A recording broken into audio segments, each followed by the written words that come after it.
Nature of managerial economics. The managerial decision-making process.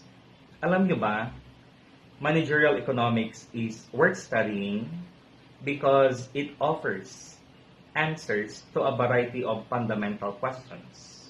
For example, how do managers make good operating and planning decisions? What pitfalls must be avoided? When are the markets too attractive that entry becomes appealing? How to effectively motivate employees to produce more? These questions involve meaningful economic issues that pose a continuing challenge to managers. Successful managers make good decisions, and one of the most useful tools employed by these successful managers is the methodology of managerial economics. So what then is managerial economics? Managerial economics is the analysis of major management decisions using the tools of economics. Because it uses the tools and techniques of economic analysis to solve managerial problems, managerial economics connects traditional economics with decision sciences to develop vital tools for managerial decision making. Managerial economics applies many familiar concepts from economics to aid managers in making better decisions. Kaya nga, you have to become familiar with the concepts related to microeconomics as well as macroeconomics. Steps to better decision making. Making sound managerial decisions involve 7 steps. 1. Define the problem. What is the problem the manager faces? Identifying the decision context or setting and the decision maker represents a large step toward understanding the choice process. So that's the first step. It's important for us to establish first what the problem is all about. Number 2 step, determine the objective. What is the decision maker's goal? Earning a profit is the primary objective of the firm, and profit is easily defined as total revenue minus total cost. Thus, among alternative courses of action, the manager must select the one that will maximize the profit of the firm. So it is all about profit maximization. Importante yan. So that's the second step. Determine the objective. Number 3, explore the alternatives. What are the alternative courses of action? What are the variables under the decision maker's control? What constraints limit the choice of options? The decision maker must explore all available courses of action and then choose the one that would best achieve his or her objective. So far, we're through with the 3 steps. Now let's have number 4, predict the consequences. What are the consequences of each alternative actions? Should conditions change, how would this affect outcomes? Depending on the situation, the task of predicting the consequences may be straightforward. In more complicated situations, however, the decision maker often must rely on a model, to describe how options translate into outcomes. A model is a simplified description of a process, relationship, or other economic phenomenon. Of course, the main purpose of model building is to explain and to predict, to account for past outcomes, and to forecast. Keep in mind that the best model is the one that best describes reality and is the simplest. Now, let's have step number 5. Make a choice. What is the preferred course of action? Once the decision maker has put the problem in context, formalized the objectives, and identified available alternatives, how does the manager go about finding a preferred course of action? Number 6, perform sensitivity analysis. How does the optimal decision change if conditions in the problem are altered? In tackling and solving a decision problem, it is important to understand and be able to explain the why of your decision. So it's important to conduct sensitivity analysis. Number 7, conduct the evaluation. Are the decisions made effective? Gather and analyze evidence to determine whether decisions made were effective in accomplishing the firm's objective. So these are the steps for us to arrive at better decision making. To emphasize, let me repeat it for you. 7 proven steps for sound decisions. Number 1, define the problem. Number 2, determine the objective. Number 3, explore the alternatives. Number 4, predict the consequences. 5, make a choice. 6, perform sensitivity analysis. And 7, conduct the evaluation. The theory of the firm. Firm exists because they are useful in producing and distributing goods and services. They are economic entities and are best analyzed in the context of an economic model. The basic model of business is known as the theory of the firm. The firm is taught to maximize profit. Today, in a more complete model, the primary goal of the firm is long-run expected value maximization. Let's talk about the value of the firm. The firm's value is defined as the present value of its expected future profits and can be expressed as follows, as in equation 1.1. So here we have pi 1, pi 2, up to pi n. These are the expected profits in each year, P. I is the appropriate interest or discount rate. In summation form, so we can easily express these expected profits to simplify our equation. But equation 1.1 can be rewritten as in equation 1.2.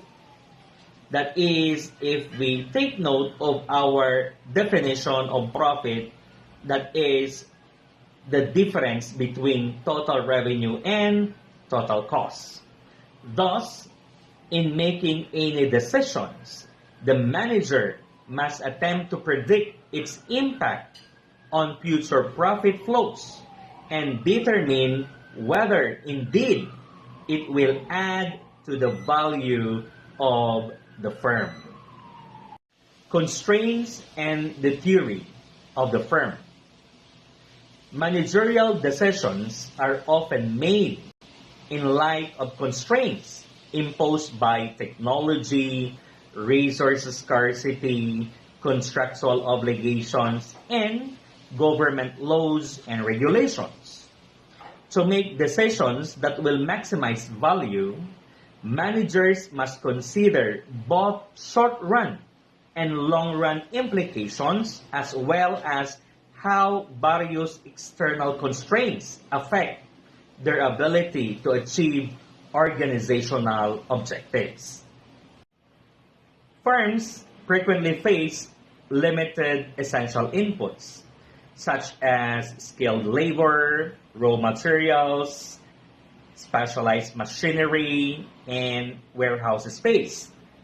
Managers also often face capital constraints that place limitations on the amount of investment funds available for a particular project.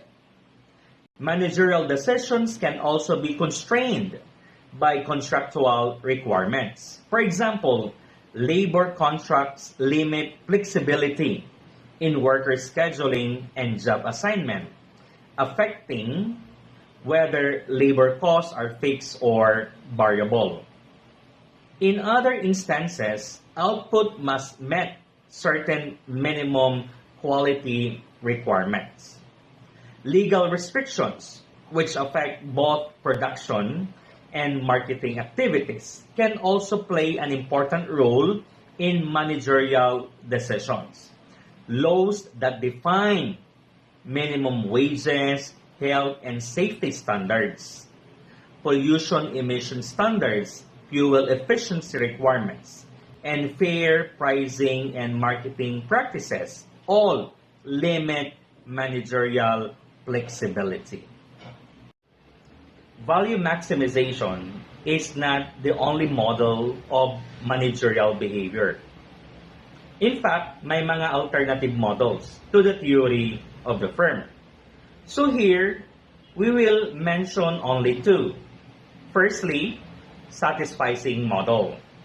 Do managers really try to optimize? Ibig sabihin, seek the best result or merely satisfies. Ibig sabihin, seek satisfactory rather than optimize results.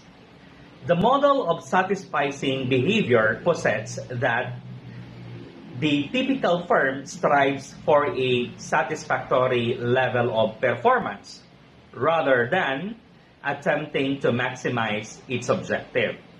Thus, a firm might aspire to a level of annual profit, say 80 million pesos, and be satisfied with policies that achieve this benchmark. This behavior is particularly prevalent if identifying and analyzing other potentially more profitable courses of action is complicated and costly. Second, maximizing sales model.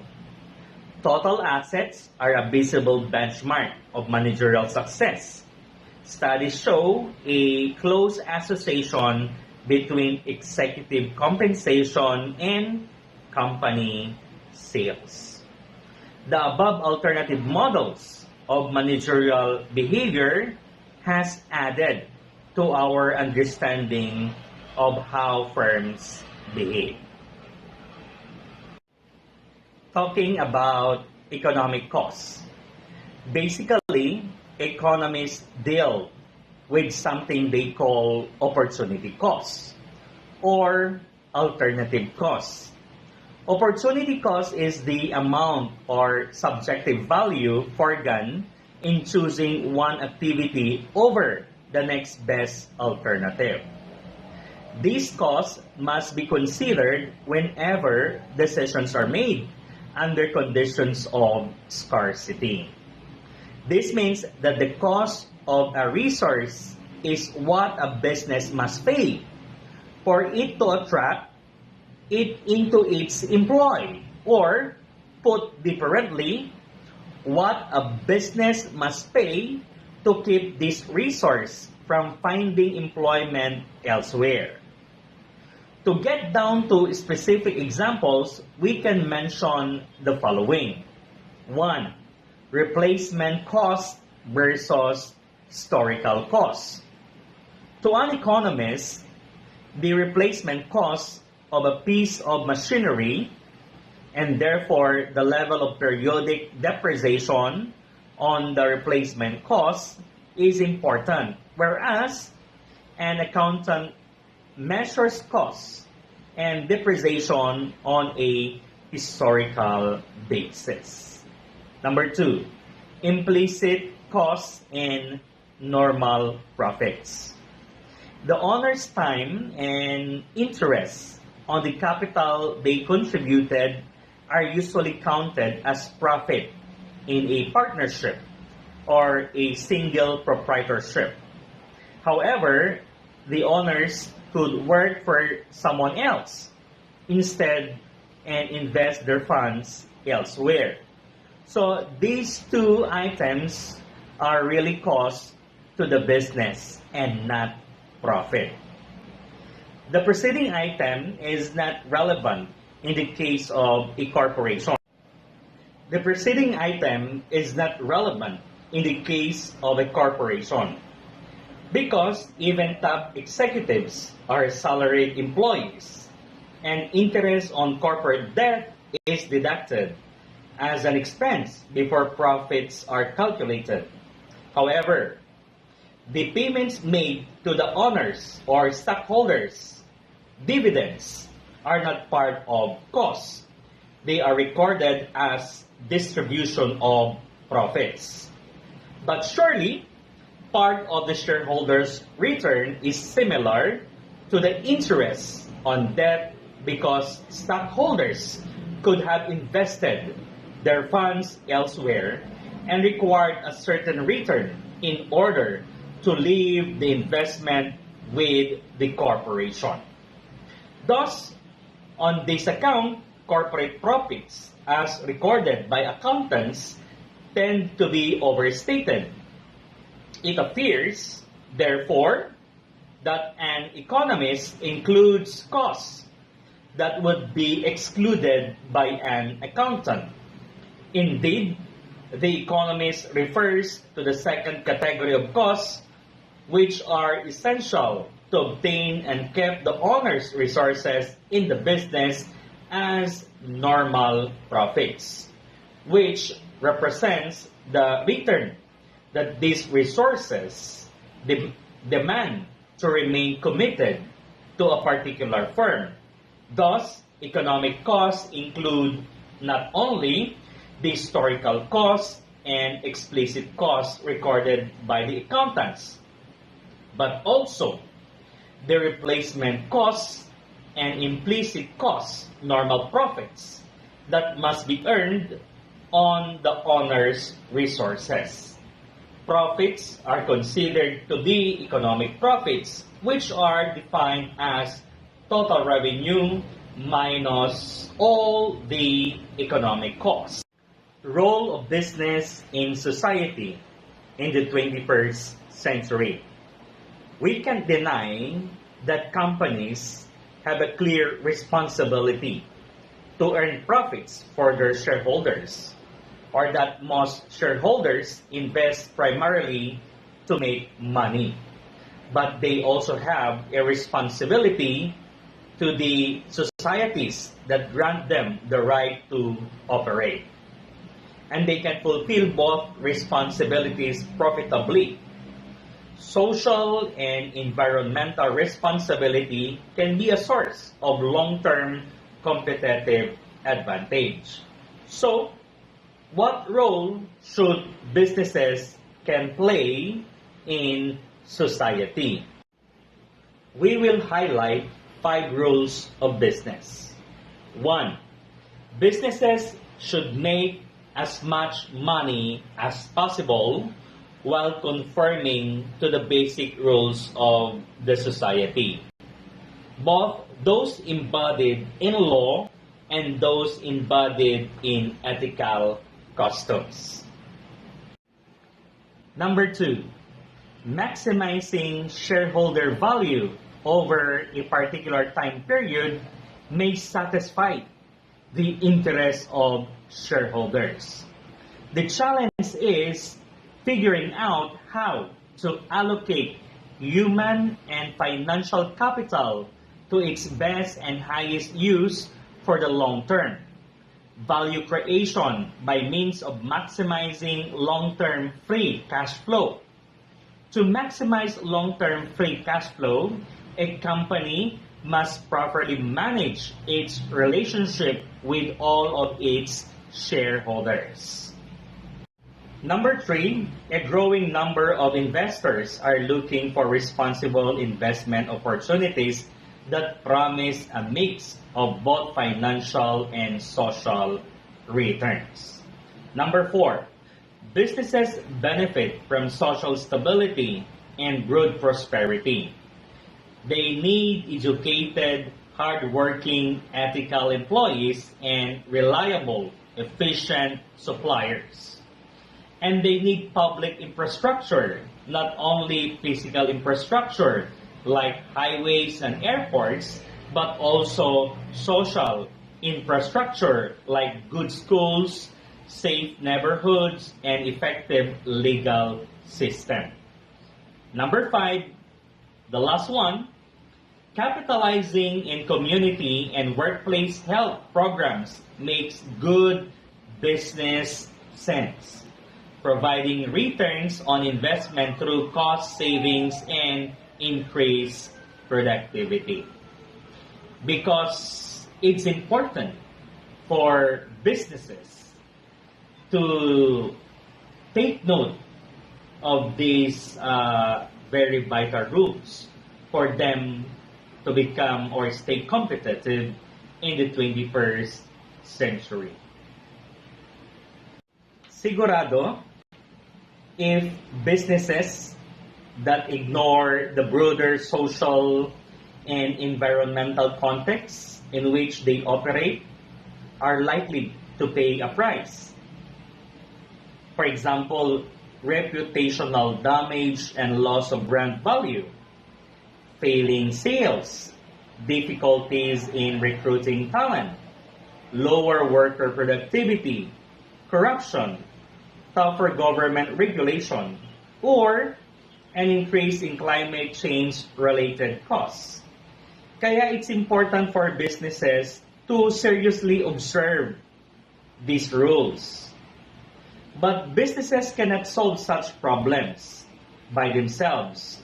Solutions depend on innovative collaboration among private companies, non-profit organizations, and most important, with the government.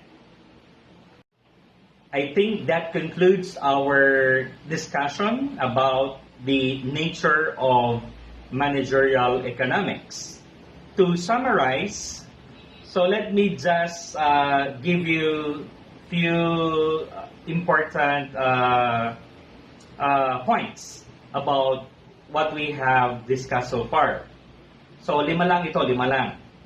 Una, managerial economics is the analysis of major managerial decisions using the tools of economics. Managerial economics applies many familiar concepts from economics to aid managers in making better decisions. Pangalawang point from our discussion. The firm is told to maximize profits. Yes, maximize profit. You heard it right. The primary goal of the firm is long-run expected value maximization, according to the theory of the firm. Number 3, managerial decisions are often made in light of constraints. Managers must consider both short-run and long-run implications, as well as how various external constraints affect their ability to achieve organizational objectives. Number 4, economists deal with something they call opportunity cost.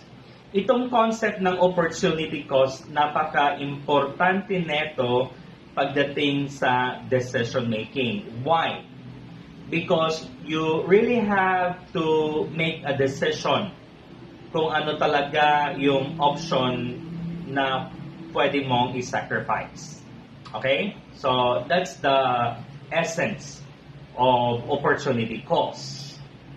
And number 5, companies have a responsibility to their shareholders. But they also have responsibilities to the societies that grant them the right to operate. Okay? So I think that summarizes everything that we have discussed in this lecture about the nature of managerial economics.